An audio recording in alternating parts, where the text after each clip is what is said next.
တိမတ်ဖြစ်ကြောင်းကာကွယ်နိုင်ပါတယ်အကြောင်းအရာ HIV ကူးစက်ခံထားရသူများနဲ့ metabolic ရောဂါအခြေအနေ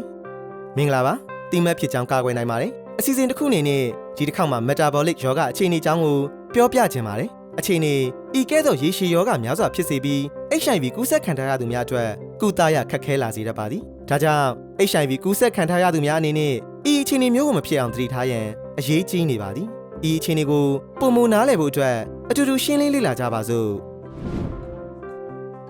metabolic ရောဂါအခြေအနေသို့မဟုတ် ဗိုက်ပေါ်အဆီတက်ရောဂါဟုကျွန်ုပ်တို့ကြားဘူးနေကြသည်မှာအဆီချွေးရောဂါအမျိုးအစားနှင့်သွေးတိုးရောဂါအသည်းအဆီစုဆောင်ရောဂါအုံနောက်သွေးကြောရောဂါနှင့်နှလုံးသွေးကြောရောဂါများတို့ချင်းကပ်စေတတ်ပါသည်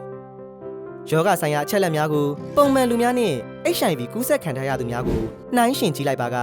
HIV ကူးစက်ခံထားရသူများမှာအသက်အရွယ်တူလူပုံမှန်များထက် metabolic ရောဂါအခြေအနေဖြစ်ပေါ်နိုင်ခြင်းမြင့်မားသည်ကိုတွေ့ရှိနိုင်ပါသည် HIV ကူးစက်ခံထားရသူများအနက် metabolic ရောဂါအခြေအနေဖြစ်ပေါ်စေသည့်အရေးကြီးသောအကြောင်းရင်းများမှာအကြောင်းရင်းတစ် HIV ဆန့်ကျင်ဆေးကိုပုံမှန်တောက်စားနေပြီးသွေးထဲရှိ virus ပမာဏနည်းနေသူများသည် HIV မကူးစက်ခံထားရသူများနှင့်တူညီအောင်အကြာကြီးအသက်ရှင်နိုင်ကြသည်ဒါကြောင့် HIV ကူးစက်မှုနှင့်မဆိုင်သောရောဂါများဥပမာဆီးချိုရောဂါသွေးတိုးရောဂါသွေးရင်းအဆီမမှန်မှုနှင့်ကိုယ်လေးချိန်လုံးခြင်းပုံမတွေ့ရှိလာနိုင်သည်အကြောင်းရင်းနှင့်လိင်အမျိုးသမီးများတွင်အမျိုးသားများထက်ပုံမတွေ့ရှိသည်အကြောင်းရင်းသုံးအသက်အရွယ်တိုးလာမှုအကြောင်းရင်းလေးကိုယ်လေးချိန်တိုးလာမှုဤလေးချက်လုံးသည် HIV ကူးစက်ခံထားရသူများတွင် metabolic ရောဂါအခြေအနေဖြစ်နိုင်ခြင်းမြင့်တက်စေသောအရေးကြီးသောအချက်များဖြစ်ပါသည် HIV ကူးစက်ခံထားရသူများအနက် metabolic ရောဂါအခြေအနေကိုသတ်မှတ်ဖော်ထုတ်ရန်အသုံးပြုသည့်သတ်မှတ်ချက်များ၅ခုမှာအောက်ပါတိုင်းဖြစ်ပါသည်ချက်တစ်ဗိုက်ပေါ်အဆီများရှိပြီးခန္ဓာကိုယ်ပတ်လည်မှုကြီးလွန်းသူများအမျိုးသားများအတွက်60 cm ထက်ကျော်ရမည်အမျိုးသမီးများအတွက်80 cm ထက်ကျော်ရမည်ချက်နှစ်အစာမစားမီသွေးရရှိသွေးတိုဓာတ်သည်110 mg ဒက်ဆီလီတာကျော်ချက်သုံးသွေးတိုးရောဂါရှိပြီးသွေးပေါင်ချိန်130 85 mm ပေါက်ရက်ထက်မြင့်မားခြင်းချက်လေးသွေးရင်းစီ triglycerides မကောင်းသောအဆီ150 mg ဒက်ဆီလီတာကျော်ချက်ငါ HDL ကောင်းသောအဆီနည်းနေသူများမျိုးသားများအတွက်40 mg ဒက်ဆီလီတာအားမျိုးသမီးများအတွက်50 mg ဒက်ဆီလီတာအား HIV ကူးစက်ခံရသူများအနက်သတ်မှတ်ချက်များ၃ချက်နှင့်တပြိုင်နက်ကိုက်ညီပါက metabolic ရောဂါအခြေအနေရှိသူဟုသတ်မှတ်ပါသည်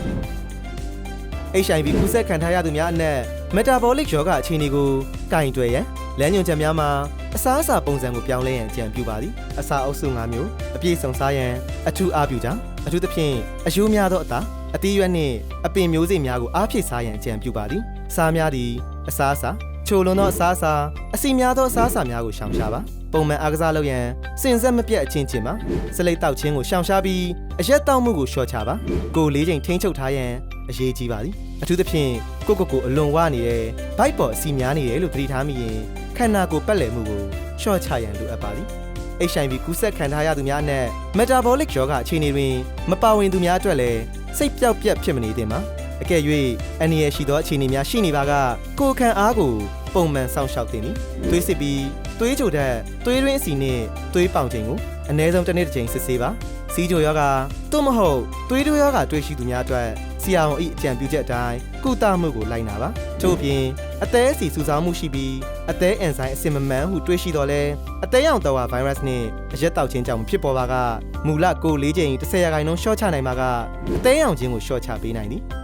ချက်လက်တွေကိုနားထောင်ပြရနဲ့ကိုယ့်ဘိုက်ကိုမြ мян စစ်ဆေးကြည့်ရမယ်ထိုအန်ရီများနဲ့ကိုက်ညီနေမလားဆိုတာသိဖို့အရေးကြီးပါတယ်ဒါကြောင့် metabolic ရောဂါအခြေအနေကြောင့်အနာဂတ်မှာကျန်းမာရေးပြဿနာများရင်ဆိုင်ရတာမှလွတ်ကင်းစေရန်အခုထိန်းချုပ်ရမယ်ဤရအားလုံးဟာကျွန်တော်တို့အားလုံးရဲ့ဘဝရည်သွေးကောင်းမွန်စေရန်ဖြစ်ပါသည်ယနေ့အတွက်နားဆင်ပါမည်နောက်တစ်ခေါက်ပြန်ဆုံရမယ်နော်ကျန်းမာပါစေ